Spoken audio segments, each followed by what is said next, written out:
Mom, I can't continue living like this. Ethan and his mom barely let me eat. A sudden SOS call interrupted my distress. Ilana, come back home, I instinctively shouted.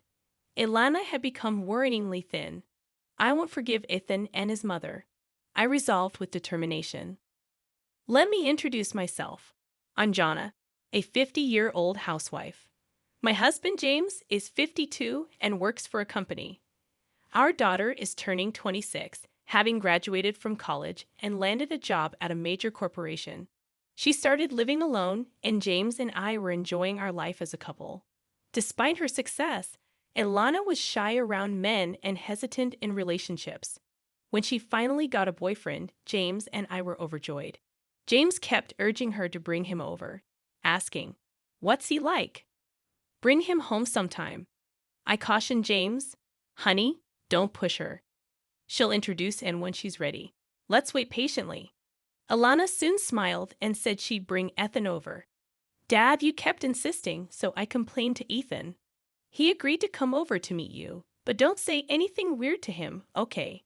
James was visibly delighted when Ethan came to greet us. James and I were nervous, but Ethan's friendly conversation soon eased our tension. Ethan introduced himself, saying, "Hello, I'm Ethan Smith, and I'm seriously dating Ilana with the intention of marrying her." Ilana blushed and said, "Marrying Ethan? You're embarrassing me. You said it was just a casual greeting." James happily told Ilana, "No, it's great that he's thinking about the future.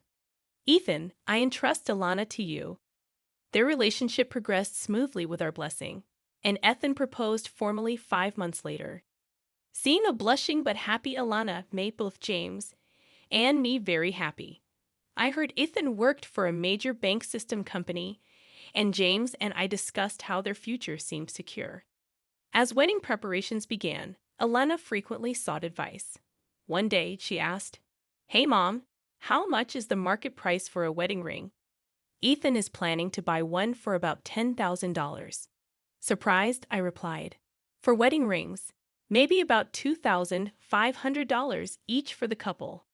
I've heard engagement rings are around $3,500. Ilana seemed a bit uneasy. I felt the same way after asking around and reading magazines. Ethan's sense of money was odd.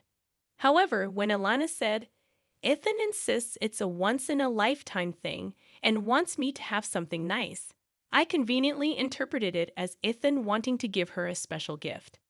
After some time, the two moved out of their bachelor's residence and into a condominium in New York. The area was very expensive but convenient for commuting. I expressed my concern to Ilana, saying, "Hey, Ilana, the area you and Ian live in must be pretty expensive to rent, right? Are you going to be able to afford the monthly payments?" She reassured me, "Don't worry, Mom. Ian's working hard and earns a decent salary too. His job requires living near the bank. Ethan is a systems engineer at a bank-rated systems company. If there is a problem, Ethan needs to rush to the site even in the middle of the night. That's why the location had to be close to the bank, within a short taxi ride." Apparently, Ilana explained, "Ethan's company gives a substantial housing allowance, so we're fine. Don't worry, Mom." Not fully understanding the system company situation, I just accepted it as how things were. Months passed, and I invited Ilana for lunch before her marriage. Ilana and I often went for lunch together. However, after her marriage, when I invited her to join me, she often declined, citing being busy with work or having made other plans. James suggested that maybe she's just busy with her married life, but it didn't seem like Ilana was avoiding me. Over the phone, Ilana said, "Next Saturday." "Oh, that's when Ethan is on a business trip." "Sure, Mom, I can make it. I'll find a place for us." I was a bit thrilled to have lunch with my daughter after half a year. When I finally saw Ilana, she looked a bit pale. Concerned, I said, "Ilana, what's wrong? If you're not feeling well, take it easy. Just stay home and rest, okay?" Ilana reassured me, "No, I'm fine. I've just been tired from MDI overtime lately. Plus, lunch with you might be just what I need to unwind." She managed a weak smile, and we enjoyed a good chat, just the two of us. About 2 hours in, Ilana's phone rang. She looked shocked when she saw the display. Ilana told me, "Mom, I have to go home already. Ethan's mother is calling." She explained that Ivy was at their place. Surprised, I said, "Sorry for keeping you during such a busy time." Ilana reassured me, "It's okay. You can hurry back." Apologizing, Ilana quickly left. Another half a year went by, and during this time, something terrible happened to Ilana. I learned about it from a phone call from her.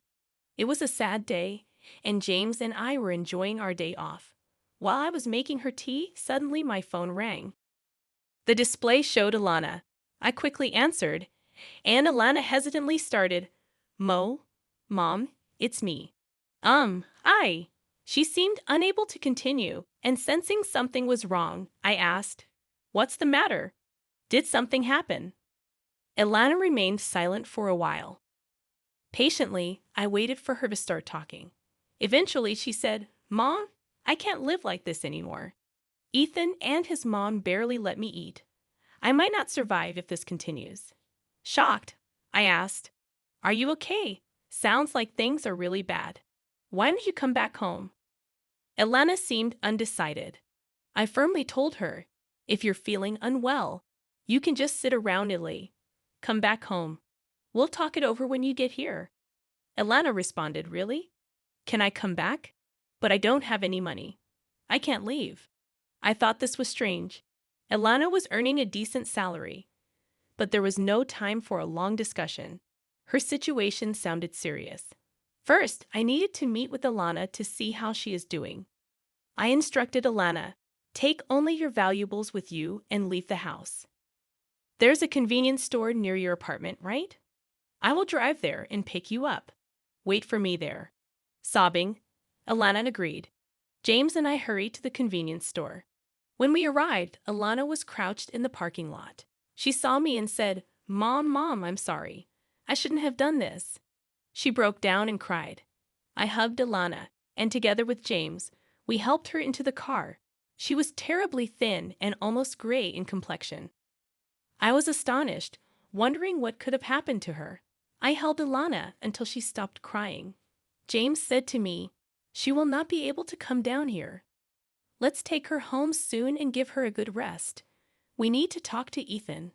I agreed with James, stating, "Yes, right now letting Ilana rest is our top priority."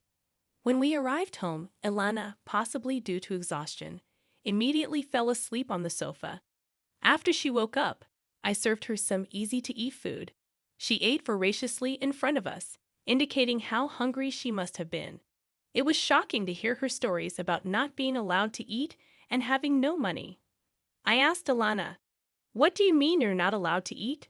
Ilana explained, "My salary is lower than Ethan's, so Ethan and his mom Ivy keep telling me to save more."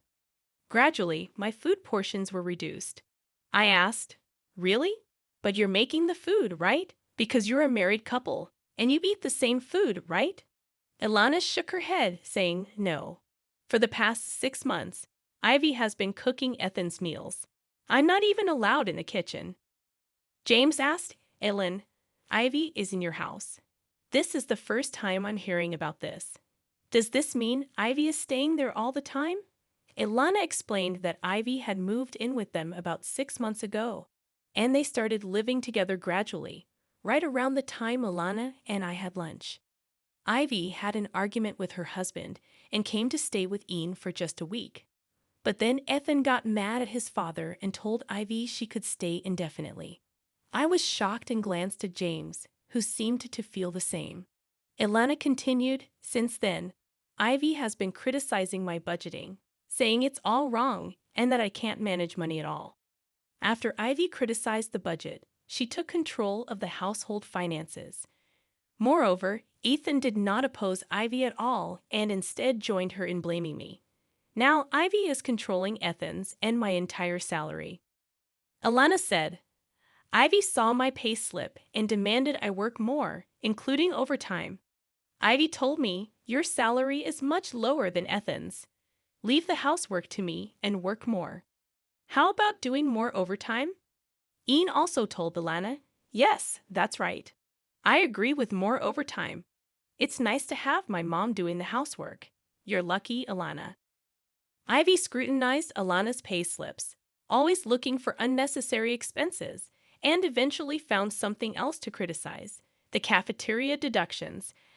Elena's company has a cafeteria, and lunch costs are deducted from her salary. Ivy told Alana, "You're spending too much on lunch. I'll make you a lunchbox from now on. Stop eating at the cafeteria." Alana's attempts to argue were met with attacks from both Ivy and Ethan. Alana confided, "Whenever I try to speak up, Ivy and Ethan gang up on me. It never ends up being a calm discussion." Alana said something, but her words were suppressed by Ivy and Ethan. Now, Ethan and Ivy control all of Alana's salary, leaving her with almost no money of her own. When Alana wanted to go to the hair salon, Ivy called it extravagant and reluctantly gave her money. Ivy also complained about Alana's makeup being too expensive, telling her to buy cheaper products. Alana can't even buy new clothes, but Ivy never complains about Ethan's spending. Ethan seems to spend money lavishly. Alana told me the other day Ethan bought a branded watch. He told me that because of his job, he would be treated like an idiot if he didn't wear something decent. Ethan has a reckless way of spending his money. Alana began to sob as she recalled these painful events. James and I listened in disbelief. Then Alana's phone rang. She flinched and turned pale. I instinctively answered the phone for her. It was Ivy. "So, isn't this Alana's phone? Why is Johnny answering?" Ivy asked. I replied, "Hello, it's been a while. Alana is not feeling well. I can talk to you on her behalf." Ivy said, "Is that so? Well, all right. Could you tell Alana to come back home soon?" I replied, "Unfortunately, I can't do that. Aylin is unwell. She'll stay here until she recovers." Ivy retorted, "You're coddling her too much. As a mother, you should educate Ellen properly. She can't manage a budget or do household chores. It's always one problem after another." Struggling to find the right words, I remained silent. Then, Ivy changed the topic, asking, "So, Ilana will be commuting to work from your home?" I replied, "Yes, considering her health, we'll need to discuss this with her company. But for now, she'll be commuting from here." Ivy then said, "Please tell Ilana to return as soon as she's well." I responded, "Excuse me, Ivy, but I think it's necessary for us, including Ethan, to have a discussion about the future living arrangements." Ivy snorted and said, "Fine, we can talk any time," before hanging up. I couldn't understand why Ivy was so confident, but at least Alana was safe for now. We needed to focus on her health and feelings and plan our next steps. That night, after Alana went to sleep, James and I discussed the situation. The next day, Alana was examined at a hospital. As expected, she was underweight and not sleeping well. After talking with her, we decided she should take a leave of absence from work. She enjoyed my cooking, saying it was delicious. I asked her, "What were you eating while living with Ian? What kind of meals did Ivy prepare for you?" Ilana said, "My mother-in-law only cooks for Ethan and herself. I always had bread ends from a local bakery. They sell bread very cheaply. That's what I used to eat." I was shocked. Ellen had been deprived of proper meals, while Ivy and Ethan ate normally, just bread ends. Since 3 months ago, Ivy had stopped her from eating at the company cafeteria. My lunchbox was just bread ends in a container. I was embarrassed, so I ate secretly in the break room when no one was around, Alana said. Ivy would taunt her about not earning as much as Ethan, saying with her salary, bread ends were all she deserved. She had been living on just bread ends for 3 months. I was shocked, and James, who heard everything, couldn't hide his surprise. Tired from sharing, Ilana lay down to rest. James told me, "This is serious. We need to investigate further. If Ian or Ivy calls again, by some time, I'll gather more information." I told James, "Yes, I think this is going too far." Then James and I began looking into Ilan's circumstances. I started by calling her work colleague, who said, "Recently, Ilana has been doing a lot of overtime and looked pale. She often declined after-work drinks, saying she couldn't go because of her husband and mill. James also talked to Ilana's boss. Ilana's boss mentioned, "I've been concerned about Ilana lately because she's been doing too much overtime. She seemed desperate to work." Ilana's boss commented, "Ilin is so conscientious. Maybe she's been pushing herself too hard. I hope she recovers soon and comes back to us." Thanks to her boss's initiative, Ileana was granted sickness allowance by her company. The allowance was 2/3 of her salary, but we were grateful to receive it. We decided to have the sickness allowance paid into a different account from her usual salary account. 2 weeks after Ileana returned home, Ethan called. He insisted Ileana should be well by now. When I looked at James, he answered the phone. James humbly requested Ethan, "Ileana is not fully recovered yet. Please let her rest for another week." Ethan told James over the phone, "I guess there's no choice. Just one more week, okay?" and then hung up. I protested to James, saying she needs at least 3 more weeks to recover, and we don't know what they'll do to her if she goes back. James reassured me, "Don't worry, we won't stick to the 1-week timeline. They've treated her terribly, and we have a plan." He then asked Ileana, "What do you want to do? If you want to try again with Ethan, we won't stop you. But if you want to leave him, we'll support you." Ileana, suddenly resolute, said, "I've been thinking, am I really as useless as Ivy and Ethan say? But this isn't right. They're just taking my money. I don't want this anymore. I want a divorce." James encouraged her, saying, "That's right. You've chosen your path. We'll always be on your side." James shared the information he had gathered with us. We prepared for the possibility of Ethan coming over, ready to handle the situation. 1 week passed, and we didn't contact Ian. 9 days later, Ethan and Ivy came to visit. When the doorbell rang, I checked the intercom and informed Ileana and James. James suggested, "Let's talk to them directly and settle this." Ileana nodded in agreement. Opening the door, we found Ethan and Ivy glaring at us. Calming myself, I greeted them warmly. "Hello, what brings you here so suddenly?" Ethan demanded, "Why hasn't Ileana returned home? It's been a week. You did tell her, right?" Ivy also chimed in, "That's right.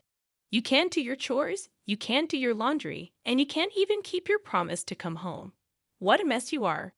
Parents and children are helpless." Inviting them in, I said, "Let's not talk in the doorway. Please come inside." Reluctantly, they entered. Ileana told them firmly, "I won't return to that house, Ethan. Please, let's divorce. I can't live with you anymore." Ethan threatened loudly, "You think you can just decide that?" But Ileana stood her ground, facing Ethan with resolve. Ivy then berated Ileana, saying, "For 6 months, I did all the housework and supported Ethan while you neglected your duties." Ileana countered, "It's not that I didn't do the chores. Whenever I did, you would criticize my methods and take over the tasks, didn't you?" Ivy retorted, "How dare you speak to me like that after making me work so hard? You should be ashamed." "I was only trying to correct your mistakes," Ethan joined in. "That's right, my mother helped because you couldn't handle the chores, allowing you to focus on work," he added. That's when James shouted at them, "What nonsense! You took Ilin's salary and fed her only bread ends. Your actions are the worst kind of abuse." They were shocked by James' outburst. James added, "Ethan, you have been fired from your company. I checked out your employment status. You don't have the power to continue paying the rent on that apartment anymore, do you?" Ethan began to look uneasy. Ileana added, "I didn't know until Dad told me." James continued, "I hired a detective to find out Ian. You were fired 6 months ago for an affair with your boss's wife." Ileana accused Ethan, "You pushed me to work because you lost your job and income." Ethan turned pale and hung his head. James then confronted Ivy. "You have a shopping addiction, and that's right. You didn't leave your home due to a fight, but because you were divorced and had nowhere to go." Ivy lost her composure and turned pale. James concluded, "Ethan is being sued for alimony. and Ivy is being chased by debt collectors. They were trying to pass their debts onto Ileana. Ileana, trembling with anger, placed a piece of paper on the desk.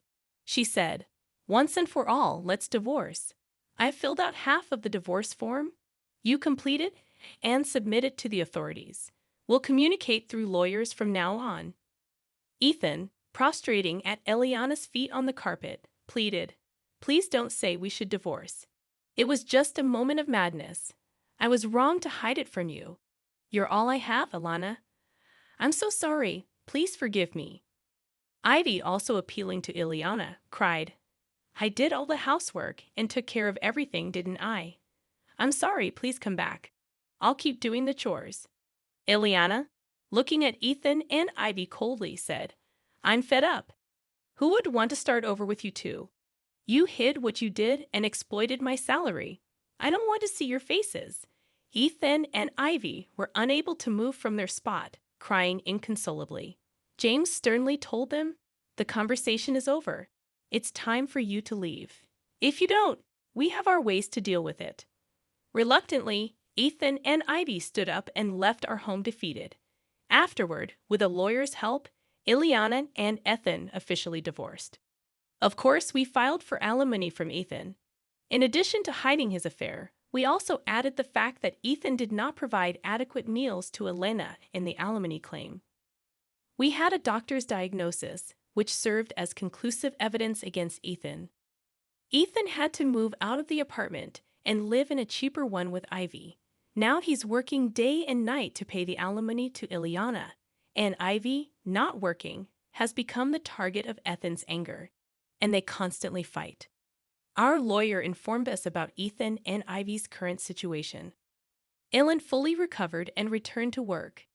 Ileana seems to be enjoying her work more than ever.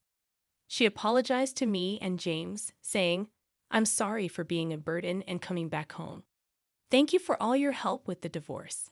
I'll be staying here for a while." I hugged her, saying, "Divorce doesn't matter. The fact that you're alive and well is all that matters to us." James added, "Don't overdo it. You're a hard worker, and sometimes you keep things to yourself too much." Ileana admitted, "I should have talked to you both sooner. I tried to handle too much on my own." Seeing Ileana's smile return was truly heartwarming, and James, who stood by us and fought against Ethan and Ivy, proved to be incredibly reliable. I fell for him all over again. When I told him, he joked, "Then how about showing your gratitude with food? Make my favorite pork cutlets tonight as a family." We've overcome difficulties and will surely face more in the future, but with James and Ileana by my side, I want to support each other as a family.